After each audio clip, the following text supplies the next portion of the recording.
Assalamualaikum warahmatullahi wabarakatuh. Apa kabar sobat-sobat semuanya? Oke, mari kita lanjutkan saja ceritanya. Tapi seperti biasa bantu tekan tombol like terlebih dahulu. Bab 855. Sentuhan merah. Teriakan keras itu langsung memecah ketenangan reruntuhan perbatasan utara. Karena isinya terlalu eksplosif, tidak ada yang memperhatikan siapa yang meneriakkannya. Yang mereka lihat hanyalah sosok dengan 5 lukisan kuno di pundaknya, melesat keluar seperti kilat. Pencuri hebat Fire Swallow, dia benar-benar berani datang. Tangkap dia, cepat. Semua orang di reruntuhan segera mengambil tindakan untuk mengejar pencuri Huoyan. Bradford tidak pernah bergerak secepat itu dalam hidupnya. Ia merasa pemandangan di depannya menjadi kabur dan sosoknya melesat keluar dari lubang yang dalam secepat kilat. Inikah kekuatan orang yang kuat? Bradford ingin menangis. Dia terdiam, tetapi sekarang semua orang mengira dia adalah pencuri ulung Huoyan. Tubuhnya melesat keluar tanpa kendali. Ketika seseorang mencoba menghentikannya, Bradford menunjukkan kekuatan bertarung yang belum pernah ada sebelumnya dan menjatuhkan seorang pejuang genetik dengan satu pukulan. Tahukah Anda, di hari kerja, Bradford selalu berada di posisi terbawah, bahkan di tim manapun dia berada. Jika risiko dan biayanya tidak terlalu besar, Bradford bahkan akan menyukai perasaan membunuh dewa dan Buddha ini. Dari pintu keluar lubang yang dalam, Cerise menerima berita itu. Entah kapan pencuri besar Huoyan menyamar sebagai pejuang genetik kita dan mencuri 5 peta kuno. Namun, dia telah ditemukan dan sekarang sedang dikejar oleh kita. Dia melarikan diri dengan cara ini. Pupil mata Cerise tiba-tiba mengecil. Kamu benar-benar berani datang. Sudut mulut Cerise terangkat dengan dingin. Karena kamu sudah di sini, mari kita hibur para tamu yang datang dari jauh. Cerise segera mengaturnya. Para pejuang genetik bersenjata lengkap dan bergegas menuju Bradford untuk mengepungnya. Mata Bradford dipenuhi kepanikan. Sejak ia bergabung dengan kelompok operasi khusus genetik Biro Vulkan, ia dapat melihat mata musuh yang putus asa dan ketakutan hampir setiap hari. Ini adalah pertama kalinya ia mengalami perasaan ini secara pribadi. Jiwa Bradford gemetar. Ledakan, pertarungan di dalam lubang yang dalam itu sengit sekali. Cerise juga dapat melihat sang pencuri besar burung walet api. Matanya menyipit dingin, seperti yang diharapkan dari sang pencuri besar burung walet api. Kau mampu menjelajahi dunia. Kekuatanmu memang tidak lemah. Dan kau bahkan dapat menyamar sebagai yang asli dan memasuki tempat ini sebagai pejuang genetikku tanpa ada yang menyadarinya. Sayangnya, kau mungkin tidak pernah menyangka bahwa ini juga akan menjadi kelemahan fatalmu. Cerise mengangkat sudut mulutnya. Dia sudah tahu siapa pemilik asli baju besi genetik di depannya. Seorang pejuang genetik tak dikenal, Bradford, dengan nomor SB9494. Sistem kendali baju zirah genetik Bradford telah diambil kembali. Haruskah kita meledakkannya? Tanya seseorang dengan suara berat. Cerise menatap ke depan. Jika aku meledakkan armor genetik saat ini, aku bisa membunuh pencuri besar Huoyan secara langsung. Tapi, pertama-tama, aku masih ingin menangkapnya hidup-hidup. Kedua, aku tidak boleh menghancurkan 5 peta kuno. Peta-peta itu masih sangat bernilai untuk diteliti. Lalu nyalakan gelombang listrik. Orang di sebelahnya berkata, gunakan arus kuat untuk menghantam boulevard dengan keras. Mulai, Seris memerintahkan sambil tersenyum. Pencuri besar Huoyan terlalu pintar untuk kebaikannya sendiri, dan mengira bahwa ia dapat melakukan apapun yang ia inginkan saat mengenakan baju zirah genetik. Sayangnya, ia mungkin tidak pernah menyangka bahwa saat baju zirah genetik dikembangkan, baju zirah itu dilengkapi dengan sistem untuk mencegah musuh merebut baju zirah genetik. Begitu musuh mengenakan baju zirah itu seperti mendedikasikan hidupnya untuk Biro Vulkan. Di bawah pengaruh arus listrik yang kuat, Bradford menjerit ketakutan dan seluruh tubuhnya bergetar hebat. Pada saat itu, Bradford pingsan, Liu Ruyan juga sedikit terkejut, dan pada saat yang sama dia mengerti rahasia yang tersembunyi di balik baju besi itu. Bradford terjatuh ke tanah. Para prajurit genetik perlahan mengepung dan mendekat. Aku ingin melihat seperti apa rupa pencuri terkenal di dunia, Huoyan. Seris juga datang, menatap Bradford yang terbaring tak bergerak di tanah, dan memerintahkan salah satu prajurit genetik untuk menghampirinya. Tatapan semua orang tertuju, matanya penuh dengan antisipasi. Mereka akan mengungkap misteri pencuri paling misterius di dunia. Seseorang mengeluarkan kamera untuk merekam momen bersejarah ini. Tiba-tiba, tanpa peringatan, Bradford pindah. Tubuhnya melayang dalam keadaan yang sangat luar biasa saat sedang berbaring. Adegan ini begitu mengejutkan sehingga saat mereka bereaksi, Bradford sudah bergegas ke pintu keluar pit. Nyalakan arus yang kuat, teriak Seris segera, tatapannya tajam, tingkatkan arusnya. Ia ingin melihat kemana pencuri besar Huoyan dapat melarikan diri. Seris menatap punggung pencuri hebat Huoyan, menunggu dia dijatuhkan oleh arus listrik lagi. Akan tetapi, pencuri besar Huoyan semakin menjauh. Ku bilang nyalakan arus yang kuat, kau dengar aku? Seris geram. Orang di sebelahnya merasa cemas. Saya jelas-jelas memulainya. Namun pencuri besar Huoyan tidak terpengaruh sama sekali. Dia masih punya satu hal lagi yang ingin dia katakan. Dia mendeteksi bahwa orang yang memakai baju besi itu memiliki energi vital yang sangat lemah dan dalam keadaan koma total. Tetapi saat ini, dia berlari lebih cepat dari angin. Mungkin ada yang salah dengan sistemnya. Untuk sesaat, pikirannya bingung. Tentu saja ia tidak akan mengira bahwa Bradford saat ini hanyalah seorang kuli angkut bagi pencuri ulung Fire Swallow. Ledakan, perkelahian terjadi di luar lubang. Seris adalah orang yang sangat berhati-hati.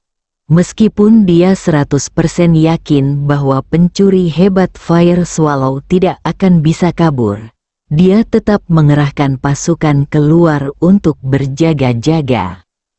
Dalam memilih cara untuk melawan musuh, Seris juga akan mengambil pendekatan yang paling pasti.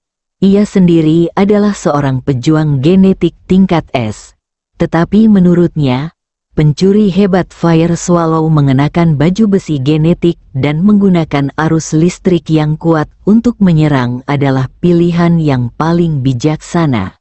Namun, tanpa diduga, itu gagal.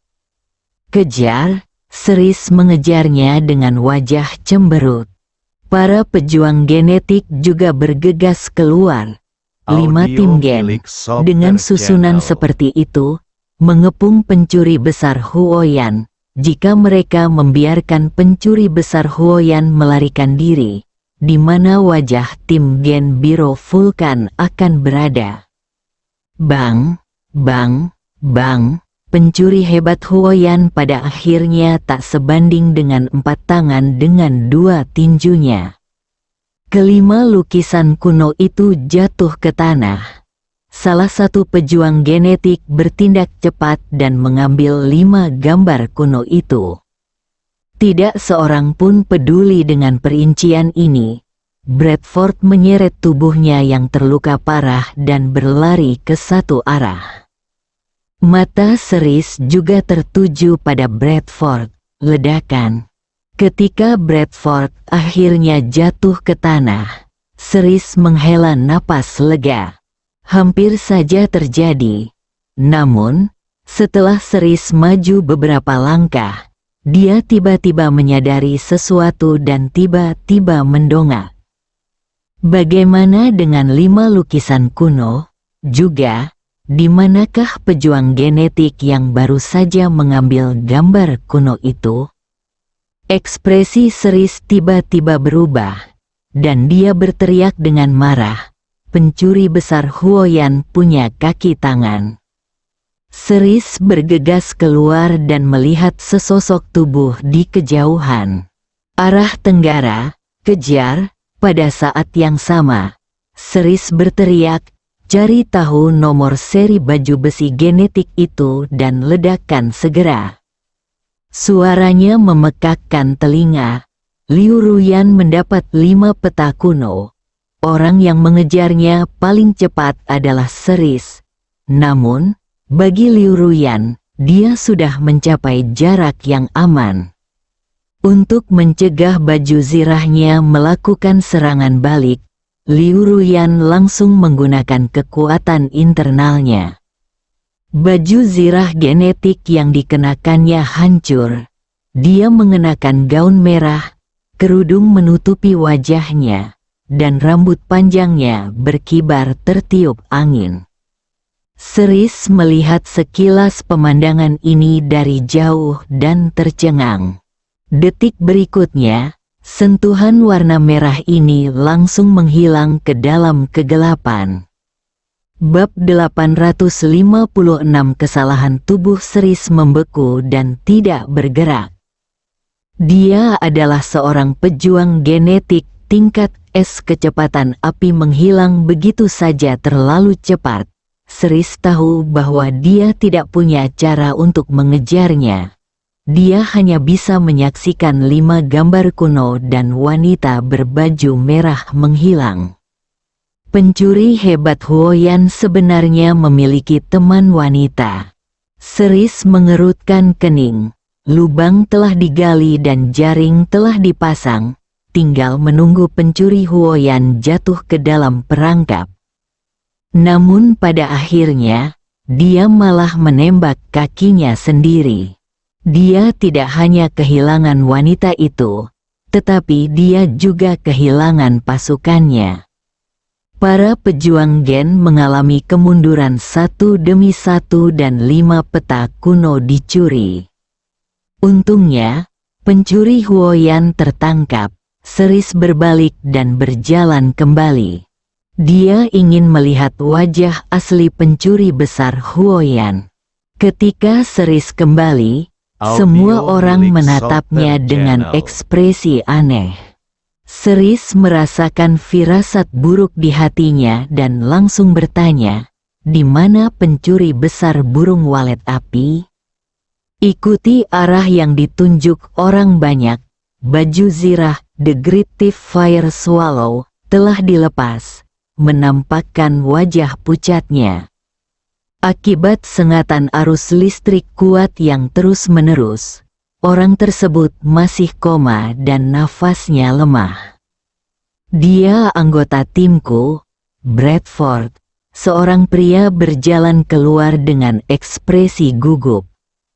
"Apa katamu?"